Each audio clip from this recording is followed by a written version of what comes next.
ಹಕ್ಕುಗಳ ರಕ್ಷಣಾ ಆಯೋಗ ರಾಷ್ಟ್ರೀಯ ಅಧ್ಯಕ್ಷರು ಮತ್ತು ಮಹಾಯುದ್ಧದ ವಾಹಿನಿಯ ಮುಖ್ಯಸ್ಥರು ಹಾಗೂ ಬಡವರ ದೀನದಲಿತರ ಯುವಕರ ಕಣ್ಮಣಿ ಆಶಾಕಿರಣ ಸಂಘಟನೆಯ ಚತುರ ಜನಪ್ರಿಯ ನಾಯಕರು ಮತ್ತು ಬಡವರ ಬಂಧು ಬಸವ ಅಂಬೇಡ್ಕರ್ ತತ್ವದಡಿ ಸರ್ವರ ಏಳಿಗೆಗಾಗಿ ಶ್ರಮಿಸುವ ಸಮರ್ಥ ಯುವ ನಾಯಕ ಶ್ರೀ ಪ್ರಶಾಂತ್ ರಾಜ್ಪುತ್ ರವರು 100 ಕಾಲ ಬಾಳಲಿ, ದೇವರು ಆರೋಗ್ಯ ಭಾಗ್ಯವನ್ನ ಕೊಟ್ಟು ಕಾಪಾಡಲಿ ಎಂದು ಪ್ರಾರ್ಥಿಸುತ್ತಾ ಶ್ರೀ ಪ್ರಶಾಂತ್ ಅಣ್ಣ ರಾಜ್ಪುತ್ ರವರಿಗೆ ಕನ್ನಡ ಧ್ವನಿ ವಾಹಿನಿಯ ವತಿಯಿಂದ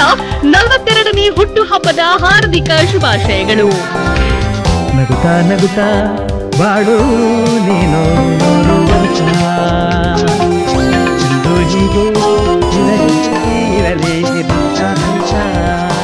ಕನ್ನಡ ಧ್ವನಿ ಚಾನೆಲ್ ಅನ್ನು ಸಬ್ಸ್ಕ್ರೈಬ್ ಮಾಡಿ ಮತ್ತು ನಮ್ಮ ಹೊಸ ವಿಡಿಯೋ ಎಲ್ಲರಿಗಿಂತ ಮುಂಚೆ ನೋಡಲು ಪಕ್ಕದಲ್ಲಿರುವ ಬೆಲ್ ಐಕಾನ್ ಅನ್ನು ಕ್ಲಿಕ್ ಮಾಡಿ.